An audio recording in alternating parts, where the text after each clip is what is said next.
When a once-in-a-century pandemic hits us, we saw open discrimination in access to vaccines. Energy and food security have been the first casualties of conflict and disruption. The resource-stressed ones scrambled to survive, only to hear sanctimonious lectures. Non-market practices gamed rules and regimes. The resulting concentration exposed the world to leveraging. Now see tariff volatility and uncertain market access. When a once-in-a-century pandemic hits us, we saw open discrimination in access to vaccines and to travel. Energy and food security have been the first casualties of conflict and disruption, especially since 2022. Better off societies insulated themselves by having the first call. The resource-stressed ones scrambled to survive, only to hear sanctimonious lectures thereafter. When it came to trade, non-market practices gamed rules and regimes. The resulting concentration exposed the world to leveraging. On top of that, we now see tariff volatility and uncertain market access. As a result, de-risking is a growing compulsion, whether from limited sources of supply or over-dependence on a particular market. Economic concerns have other dimensions as well. Heightened technology control is one.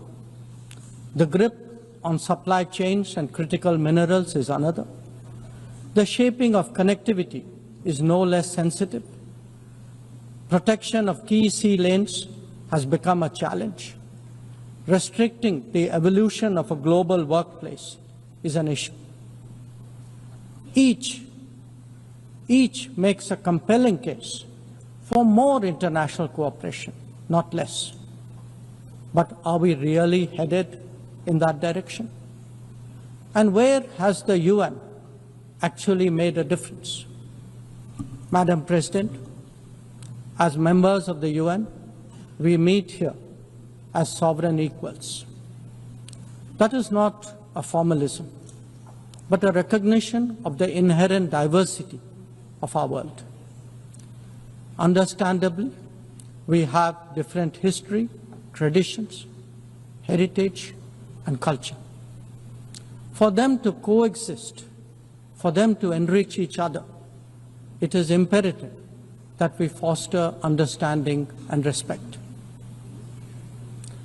This will only happen when we resist political interference and economic pressures, when narratives are free of prejudice, when double standards are abjured, and when pluralism is truly appreciated. Madam President, Excellencies, while asserting our rights, we must also firmly face up to threats. Countering terrorism is a particular priority because it synthesizes bigotry, violence, intolerance, and fear. India has confronted this challenge since independence, having a neighbor that is an epicenter of global terrorism. For decades now, major international terrorist attacks are traced back to that one country. UN's designated lists of terrorists are replete with its nationals. The most recent example of cross-border barbarism was the murder of innocent tourists in Pahalgam in April this year. India exercised its right to defend its people against terrorism and brought its organizers and perpetrators to justice. Because terrorism is a shared threat, Madam President, it is essential that there is much deeper international cooperation. When nations openly declare terrorism a state policy, When terror hubs operate on an industrial scale, when terrorists are publicly glorified, then such actions must be unequivocally condemned.